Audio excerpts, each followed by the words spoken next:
Hi everyone, I hope that you are enjoying your semester so far, and welcome to the PowerPoint presentation about using Google Classroom.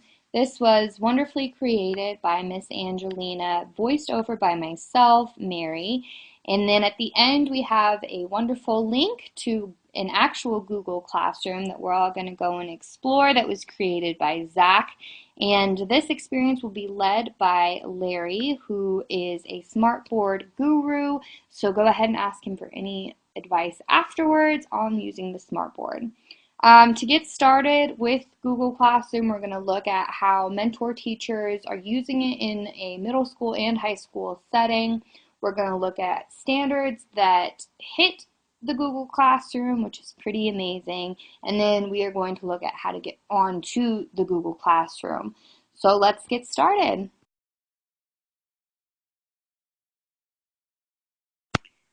So we decided that something we needed to look at more closely and try to understand better as educators was the Google Classroom. So we are going to introduce you guys to this online resource, and hopefully it will help you navigate and utilize this in your own classrooms.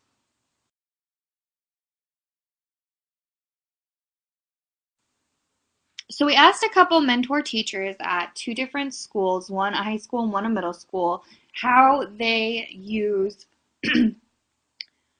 Google Classroom in their own schools. So the first was Jay, and he used it with weekly drafts, assignments, grading, and I'm pretty sure most of you have seen this within your own field experiences.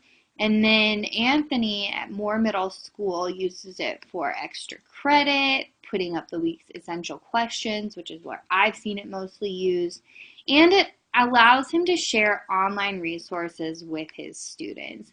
And I think that's really important to know, the ability and that idea of actually sharing what you're learning with the students.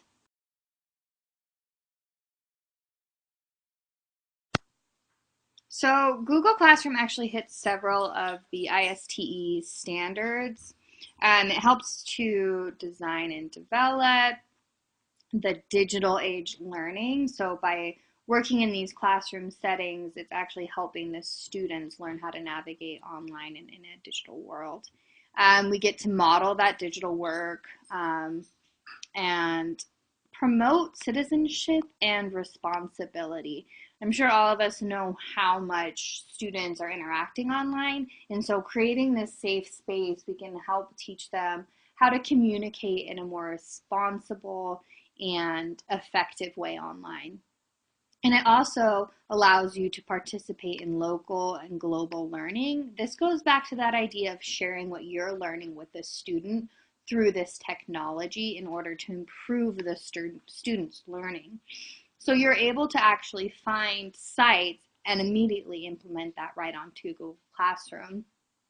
And the students themselves can do that as well. So not only are you sharing with the students, but the students are sharing with the students and yourself as the teacher. So Google Classroom really hits a lot of these standards really well. Okay, next step, we are actually going to go ahead and get on Google Classroom and kind of show you what it's all about for those of you who haven't had any time to interact with it. So for those of you who want to follow on, you can go to classroom.google.com. And when you get there, you're going to see a little plus sign up in the corner, just like this. It's nice and highlighted. This is where you enter your class code to join.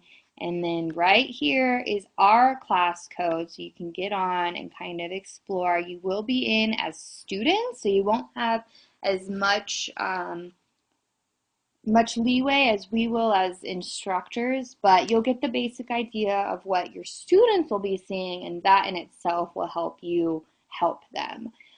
So you can either choose just to watch what we're doing on the smartboard, or you are more than welcome to go ahead and jump onto a computer and actually do this. So we'll leave this up for a few so you can get the code down. There it is again, and then we'll get started right away.